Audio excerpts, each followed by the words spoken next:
Hello বন্ধুরা, আমি নাসরিন। আপনারা দেখছেন সহজ রেসিপি। আর আজকে আমাদের রেসিপি হলো ছিটা পিঠা অথবা আঁশকি পিঠা, যে অঞ্চলে যেরকম বলে এটাকে।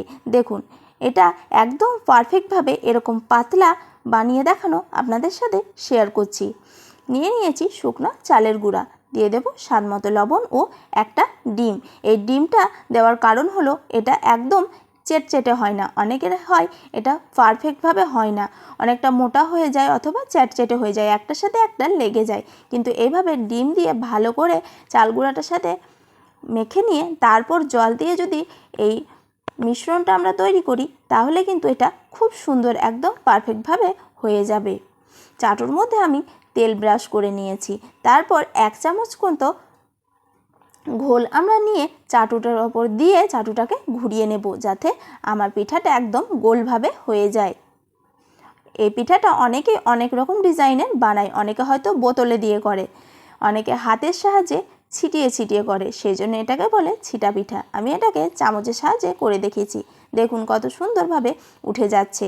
এই পিঠাটা অনেকে কিন্তু বানাতে পারেন না, চাটুর মধ্যে লেগে যায় বা খুব সুন্দরভাবে হয় না, কিন্তু এরকমভাবে বানিয়ে দেখবেন খুব সুন্দরভাবে এটা হয়ে যাবে। আর মাত্র 1 মিনিটে আপনি অনেকগুলো পিঠা বানিয়ে নিতে পারবেন। দেখুন, এইভাবে উঠিয়ে নিতে পারেন, অথবা চাটু সমেত পিঠাটাকে এইভাবে একটা চালনার ওপর তুলে দিলে এটা খুব সুন্দরভাবে উঠে যায়, অথবা এইভাবে আপনি ভাঁজ করেও নিতে পারেন। যেমন ইচ্ছা আপনি বানিয়ে নিলেই হলো। তারপর যে আমার আরও একটু ঘোল ছিল, সের মধ্যে আমি হলুদ দিয়ে দিয়েছি। আমি 2 কালারের করব, সাদা ও হলুদ। দেখুন একদম কত সুন্দর, একটার সাথে একটা একদমই লেগে যাবে না, একদম ঝরঝরে পারফেক্ট পিঠা।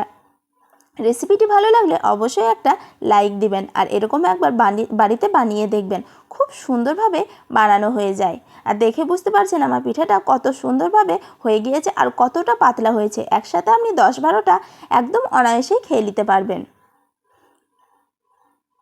আপনি ইফতারের আগে মাত্র 2 মিনিট আগে এই পিঠা অনেকগুলো বানিয়ে নিতে পারবেন। আর এই পিঠাগুলো খেয়েও কিন্তু দারুণ লাগে খেতে, আমার তো ভীষণ ভালো লাগে খেতে।